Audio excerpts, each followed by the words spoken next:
In the deepest part of the Ryzen labyrinth, the white-haired man, the rabbit-eared girl, and the bright-haired girl were stunned to realize someone had overcome the challenge.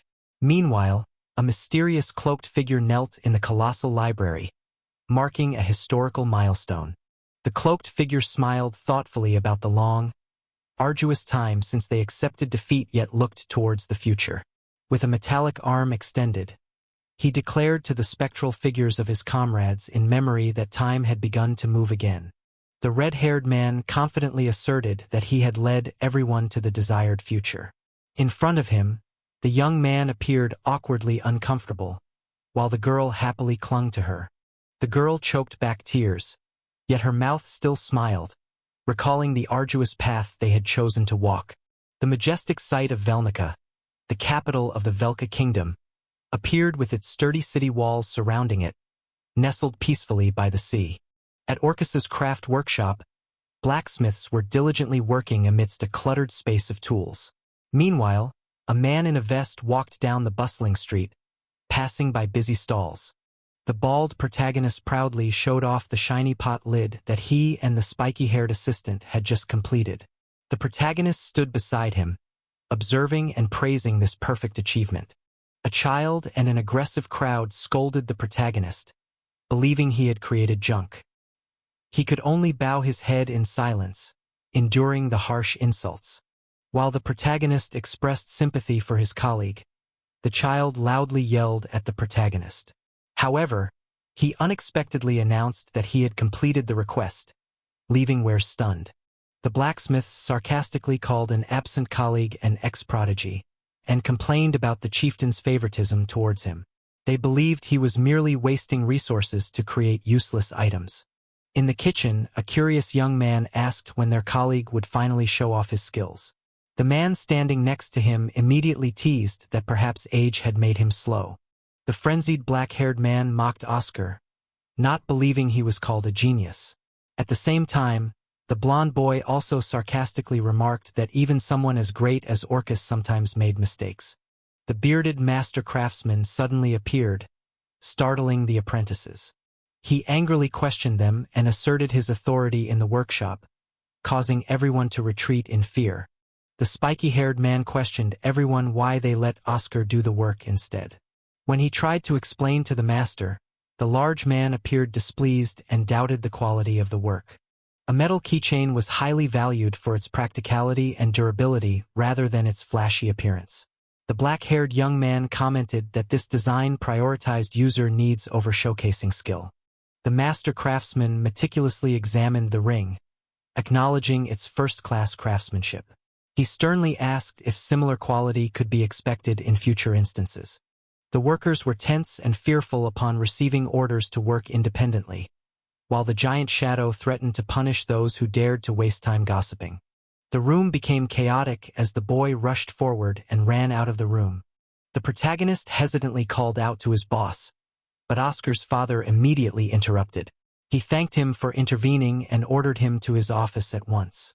The man and the protagonist walked together, leaving behind a room displaying swords and medals, tokens of a glorious past. The man appeared deeply disappointed.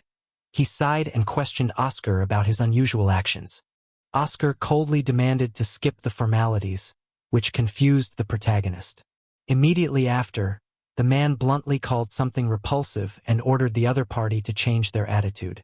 The protagonist smiled awkwardly, complaining that the recent remark was too malicious, even if the speaker was a close elder. The man reprimanded his employee for letting that fool do the work instead.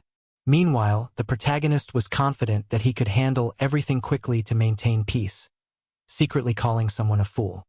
The man issued a stern warning, but the group of bullies remained indifferent. They scoffed and threatened to expel the individual if he caused any more trouble.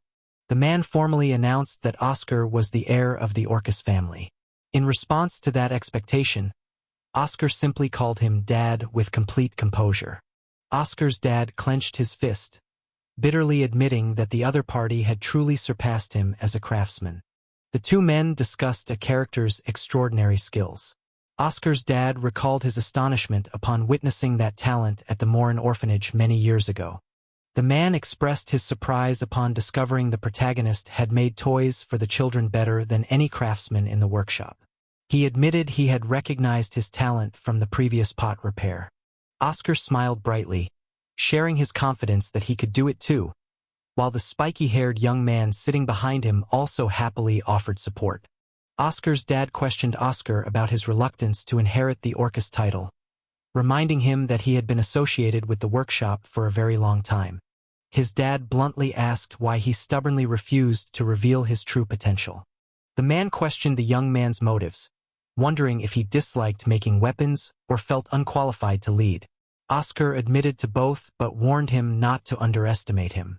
Oscar's dad saw through the other party's thoughts, asserting that he knew there was another reason the person refused the title and not to try to deceive him. The protagonist proudly boasted that his products were praised by the entire town, believing that it was helping to enhance the reputation of the Orcus workshop. Oscar's dad explained why they accepted working for ordinary people in exchange for raw materials and support. The old manager, though displeased, reluctantly admitted this truth. Oscar said goodbye to Pops to go to work, but suddenly remembered the rumors. Meanwhile, the townspeople were buzzing about mysterious disappearances in the town's poor district. The protagonist stood alone amidst the desolate landscape of the abandoned village, his gaze sternly fixed forward. From a hidden corner, the protagonist pensively observed another man standing silently in front of an old wooden house. The protagonist, startled, turned around upon discovering someone lying motionless on the ground. Amidst blinding flashes of light and distorted sounds, the protagonist appeared, crouching on the roof of a dilapidated house. The protagonist carefully surveyed the area, confirming no traps or alarms had been triggered before approaching the door. The protagonist knocked on the door and smiled with satisfaction after checking the protective enchantments. He confirmed the barrier and mana accumulator were both functioning perfectly. The protagonist knocked on the door but received no reply. He began to worry, connecting the silence to recent rumors of disappearances. Unable to wait any longer, the protagonist frantically pushed the door open and rushed in, shouting for everyone and his mother. Panic set in as the protagonist screamed the names Dylan and Corin, his face etched with terror. The protagonist continued to rush around searching, desperately calling out Katie, Ruth, and his mother's names in the empty house. In a dark hallway, the silhouette of the mysterious figure stumbled and slipped, creating a tense moment in the silent space. In contrast to the gloomy atmosphere, the blonde maid appeared with a radiant smile and playful demeanor, welcoming her sweetheart home. Milady shyly introduced herself as adorable, then bashfully asked if the other person wanted to eat or bathe first. The protagonist's discomfort was evident, while Milady realized with a start that she had entered the wrong house. The mischievous maid didn't miss the chance to tease about the newlywed-like welcome. Milady wailed, accusing the protagonist of being a pervert for peeking at her.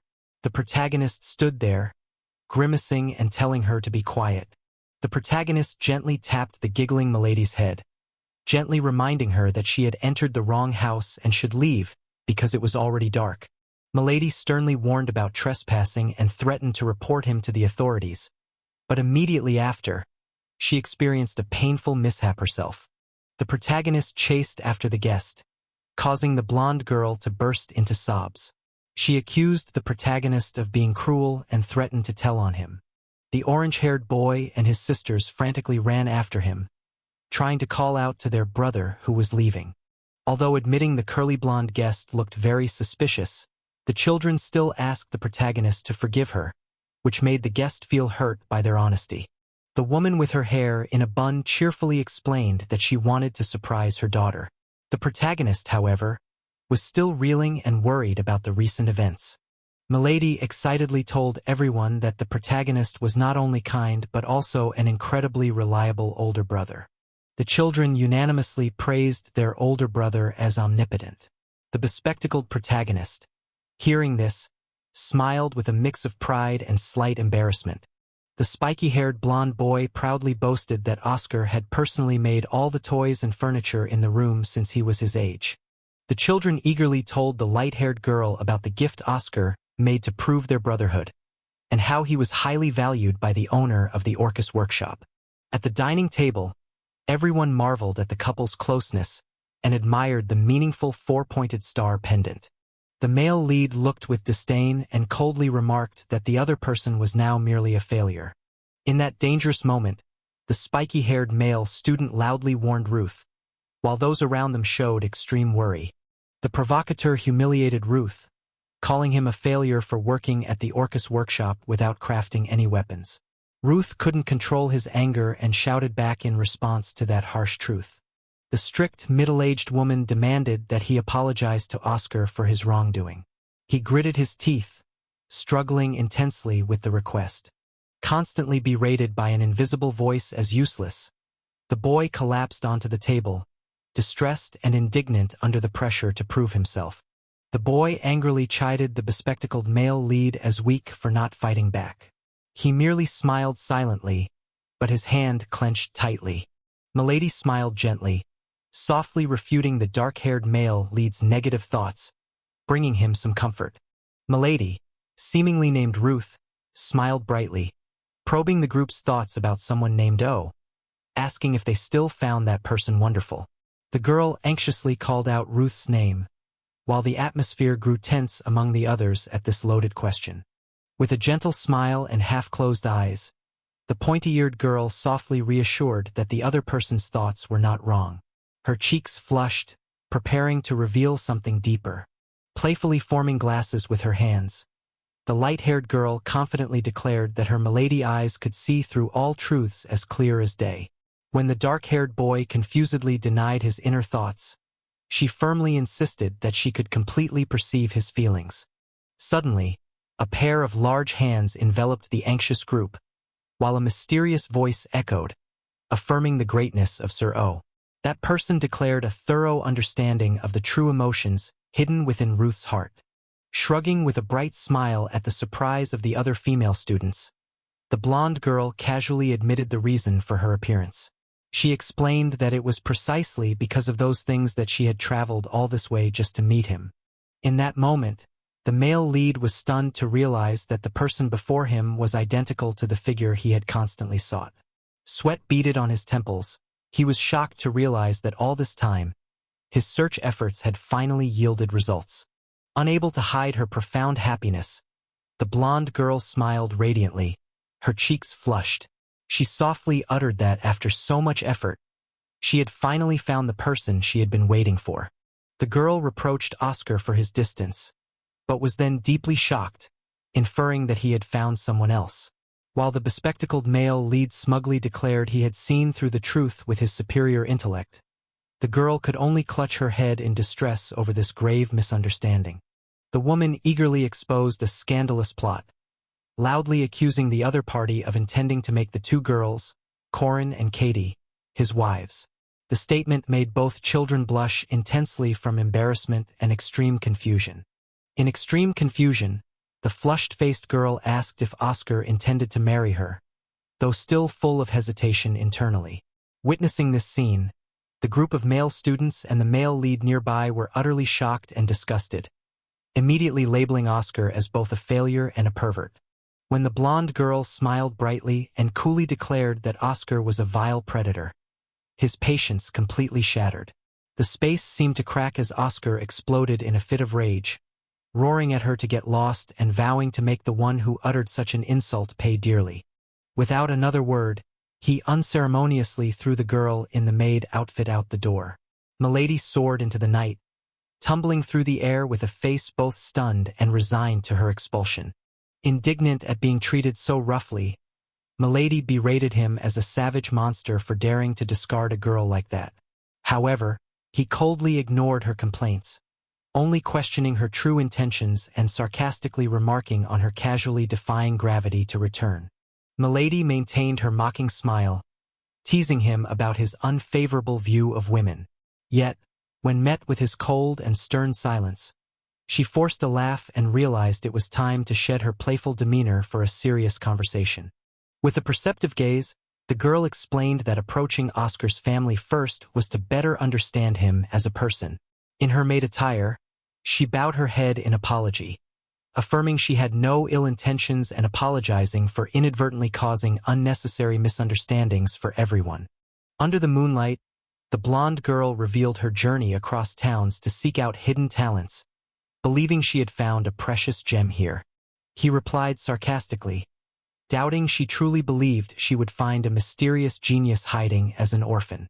A radiant smile returned to her lips as Milady excitedly revealed the moment she discovered his existence. She affirmed that she had seen through not just the person, but also the latent power he possessed. He forced a wry smile, downplaying himself as he admitted he was just a failed synergist. He bitterly stated that his abilities were limited to crafting mundane household items. Milady chuckled with amusement at his modesty, dismissing it as a joke. She quickly refuted him, affirming that no failure could create such extraordinary magical items, then walked across the rooftop, preparing to uncover the truth. Standing thoughtfully under the crescent moon, he lavished praise on those items. He judged them so perfect that they could be honored alongside legendary artifacts. Carefully observing the house, the blonde girl was astonished by the dense defense system with countless elemental spells and robust barriers, even surpassing the royal palace. She firmly concluded that the creator of these artifacts could not be an ordinary synergist. Before his sharp, threatening gaze, the girl complained about the hostility. Despite knowing the potential dangers, she remained steadfast in her spot, showing no signs of wavering. The light-haired girl issued a bold challenge. If he didn't trust her, he could use this fortress to eliminate her. But if he didn't, she adamantly stated she wouldn't leave until they had a conversation, leaving him stunned by her stubborn sincerity. He pondered the girl's actions, realizing her choice to meet in a place where he held complete control was clear evidence. That convinced him she truly had no ill intentions and simply desired a frank conversation. He sighed in exasperation, advising the blonde girl to change her attitude to avoid harmful misunderstandings. In response, the blonde girl merely smiled smugly, ignoring the advice and praising herself as a beautiful, cheerful, and perfectly normal girl. When he guessed she wanted him to craft an item, the girl playfully denied it, saying it was entirely up to him. The ambiguous answer deeply shocked those around them, even leading them to suspect he had a peculiar preference for being ordered around by women. Without hesitation, he coldly summoned Lightning Serpent, unleashing a terrifying lightning strike upon the target. Milady only had time to scream in pain as the electric current tore through her body. Attacked and then verbally assaulted, he couldn't hide his shock and indignation. He shouted back in protest at being unfairly labeled a pervert after this unpredictable chain of events. Milady trembled, considering it her irresistible charm. He beside her could only sigh in exasperation, reproaching her for being unable to speak seriously for even 2 seconds without interjecting teasing remarks. Her sharp eyes gleaming with determination, the blonde girl smirked confidently. She firmly declared that she existed for one sole purpose. Milady unexpectedly posed a philosophical question, asking if he ever felt that the world was operating incorrectly. The question struck a chord, leaving the black-haired protagonist stunned, his eyes wide with astonishment. The Holy Church worships a Hit as the sole deity and ostracizes other races. Yet paradoxically, they extend their protection to those who wield ancient magic. They propagate that individuals possessing special powers, inherently belonging to monsters, are in fact descendants of the gods. Milady sternly warned that escaping the Church's watchful eyes was impossible, as they had deeply rooted themselves in every corner and were closely linked with the government. The protagonist couldn't help but be alarmed, realizing how terrifyingly this monopolistic religious power dominated society. With a pained expression, the girl exposed the Church's power to manipulate war and peace, where even the law had to bow down for fear of being accused of heresy. She bitterly stated that in this world, doctrines were considered absolute, while love or human emotions were merely seen as worthless trash. Milady was questioned about hiding in fear of the world's decay, but she immediately recalled cherished faces. She affirmed that her choice was not only for her own safety but also to protect all those she held dear. The girl revealed that she belonged to an organization where justice was determined through collective discussions and opinions. Their goal was to build a free society where both laws and people operated based on their own moral standards. In the quiet space, Miledy and the protagonist shared a common vision. They yearned to create a world where people could live freely as themselves and express their individual voices without hesitation.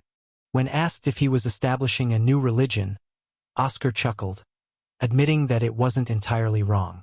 Miledy, beside him, chimed in, innocently asking back if, in others' eyes, their group resembled madmen or a terrorist gang.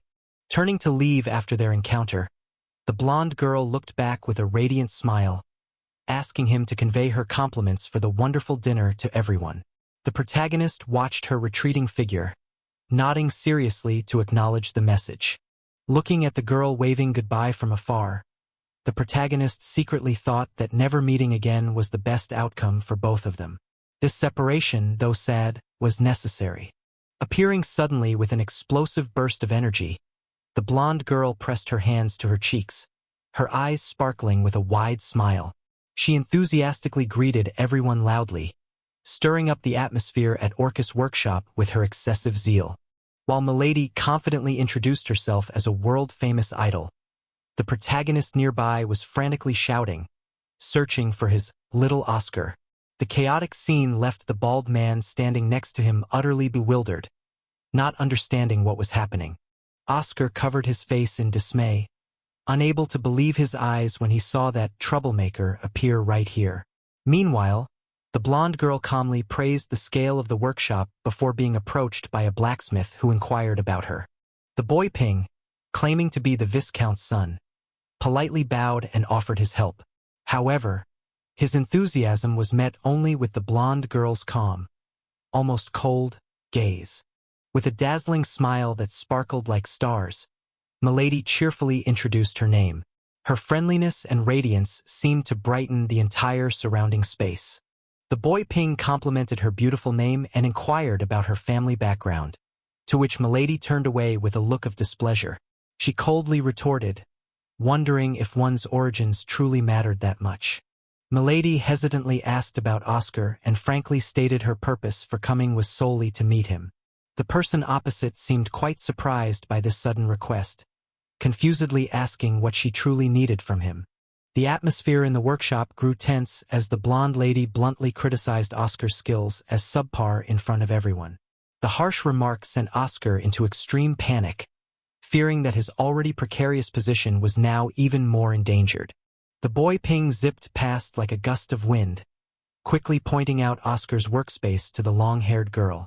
While the girl calmly explained that she merely wanted to observe, Ping tried to introduce himself as the son of, but was abruptly cut off.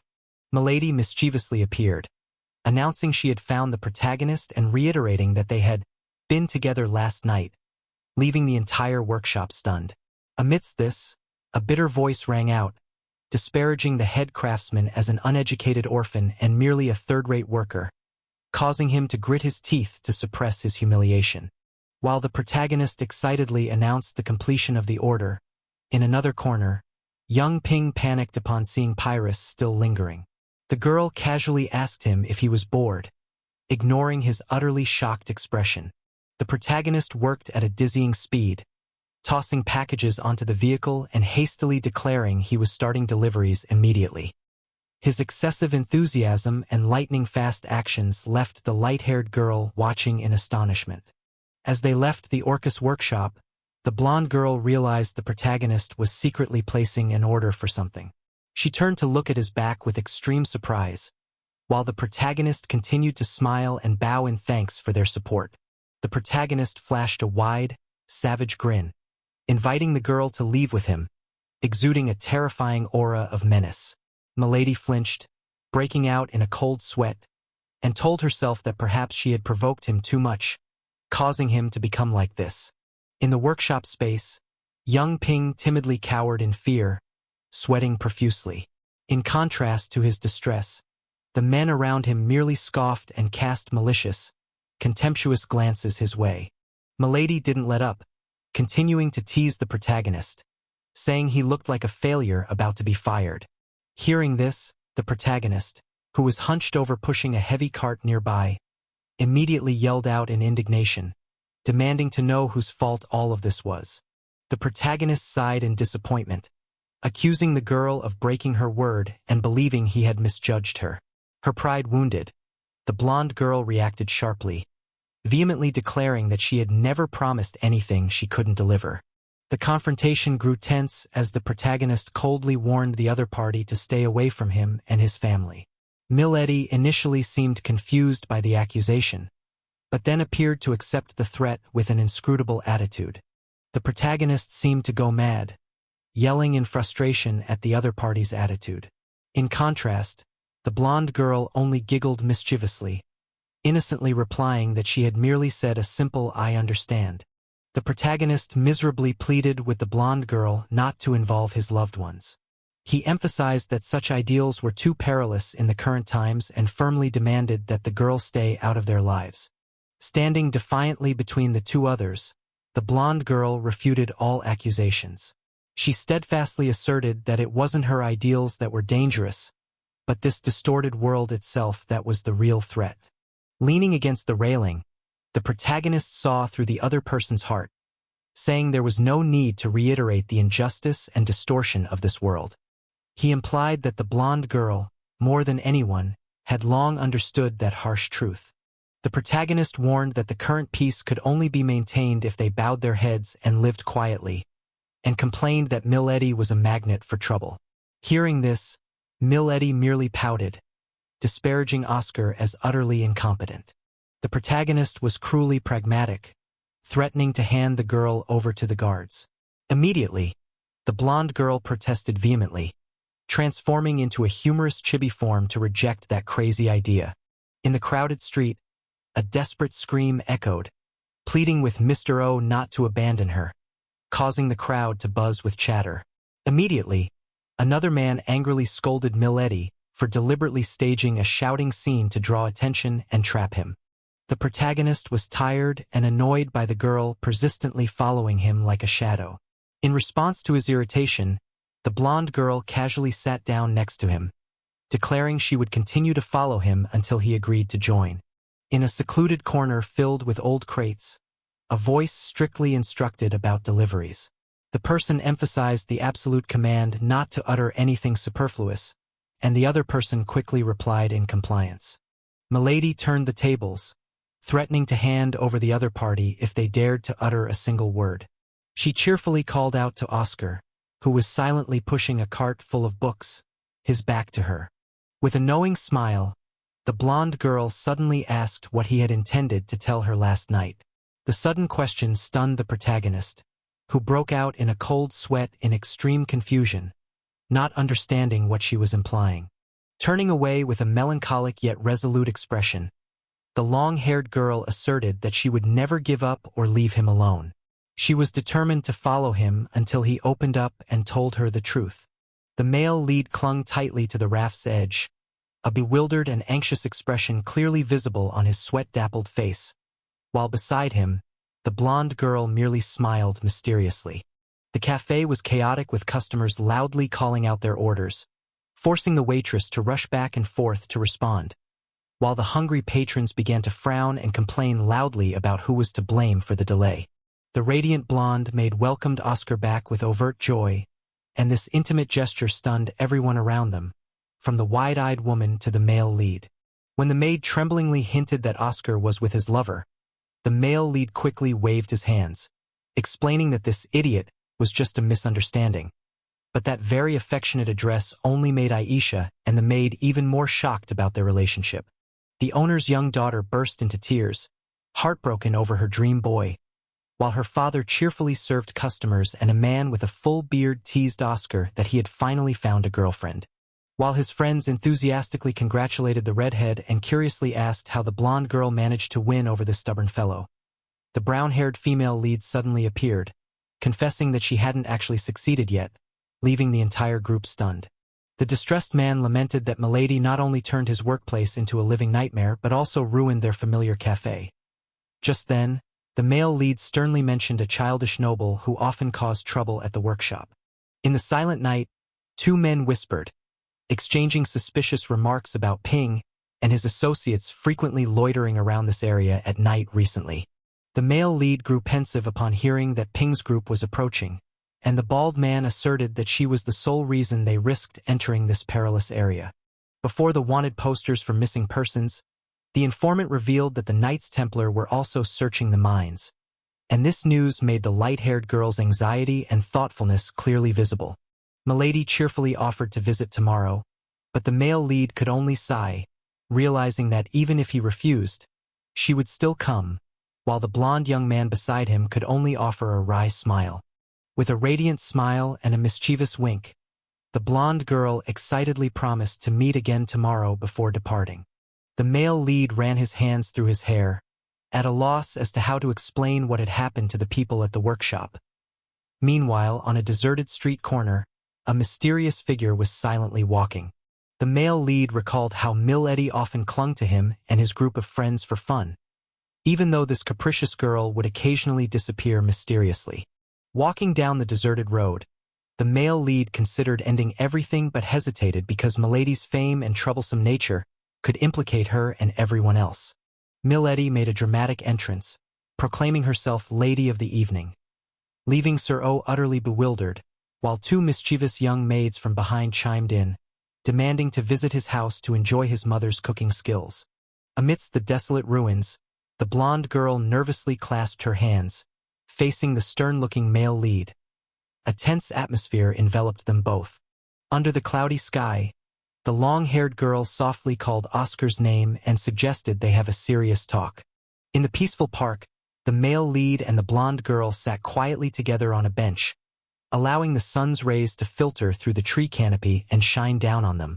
The male lead was utterly stunned when the two girls before him revealed their true identities. One was the daughter of a count from the Grand Ort Empire, and the other was Miledy Reisen of the renowned Ryzen family. With sorrowful eyes, the light-haired girl recounted the tragedy of her family, who once oversaw the Ryzen Gorge execution grounds, and now she is the last surviving member of that lineage of executioners. The mighty Grand Ort Empire loomed imposingly, a nation renowned for its magical prowess, stretching eastward to encompass the perilous Ryzen Gorge. Ryzen Gorge not only nullified magic, but was also a den of terrifying monsters, becoming an infamous execution site where no one who fell into it remained intact. On the precarious wooden platform, the cold magistrate sentenced the girl for treason due to her collusion with demons, even as she screamed denials in despair before the judgment was carried out. The bound man cried out, justifying that he only healed the demons because they did not desire war. But his plea was met only by a blinding flash of light from the adjudicator's hand and a cold pronouncement. The chilling pronouncement of the death sentence echoed, pulling the man into an unknown void as his face contorted in horror and heart-wrenching screams tore through the air. The long-haired girl stood majestically in the frame, her sharp, cold gaze fixed straight ahead as she powerfully pointed her finger. The man trembled, recognizing the terrifying identity of the girl from the Ryzen executioner family, while she merely looked down with deep black eyes, pondering the coldness of the human heart itself. For Miledy Reisen, this world was governed by absolute, unshakable principles, from her father's commands, the doctrines of the church, to the nation's harsh laws. The protagonist painfully recalled her childhood, starting at age 8, when she had to cast aside all doubt to face the pleas and curses of death row inmates, for the Ryzen family's rules were the only thing that mattered. While the blonde girl desperately believed all efforts were futile, the mysterious man's sharp, cold gaze affirmed that death was an unavoidable fate for those who dared to defy absolute power. Standing alone amidst a sea of reaching hands of tormented souls, the long-haired girl closed her eyes, telling herself it was better to become numb than to endure the pain of this futility. But then one day, a turning point arrived when Miledy knocked and entered her father's study, breaking the silence that had long enveloped the secluded mansion.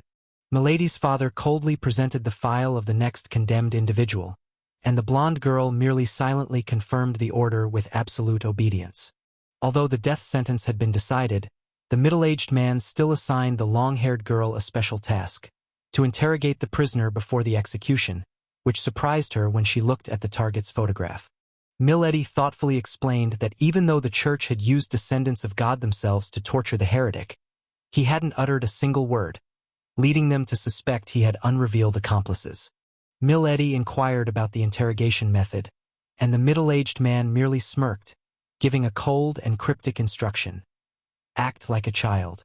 Davy Consman lay slumped on the blood-soaked wooden floor, his battered body listening to the stern accusations of heresy he was enduring. The young girl boldly pronounced the death sentence for the blasphemer who dared to defy the supreme deity Amit, while also revealing the cruel plan to exploit the innocent image of a child to make him speak. Lady Miledy resolutely ordered the guards to withdraw so she could handle the unconscious prisoner herself, after which the blonde girl walked alone on the icy path under distant surveillance. Standing before the brutally beaten man, the blonde girl calmly remarked how terrible the situation was, causing him, despite his pain, to cry out in astonishment at the frighteningly emotionless face of a child. The criminal, though kneeling, looked straight up at the girl, asserting that her cold expression was the very reason for his attitude, which made the blonde girl slightly uncomfortable. With an anguished expression, the man questioned the girl holding a black orb about the meaning of existence in a cruel world where children cannot smile. Despite the bound man's resolute refusal to confess, the blonde girl calmly walked forward barefoot, beginning to confide her own beliefs.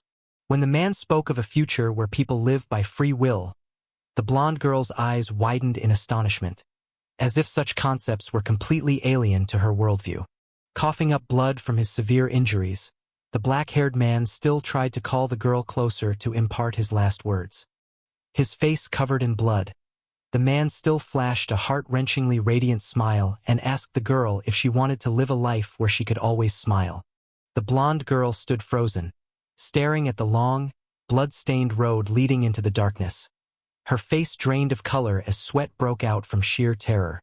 Just as the young lady was trying to cast aside her weak thoughts to be worthy of the name Ryzen, there was a knock on the door and Belle entered, formally introducing herself as the newly appointed personal servant.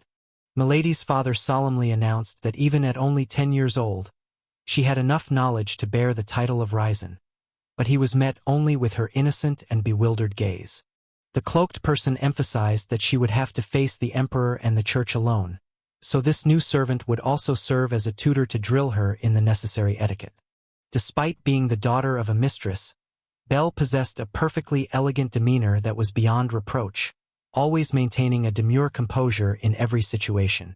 While Belle felt uneasy under her student's strange, watchful gaze, Miledy nonchalantly praised her tutor's talent and reserved nature.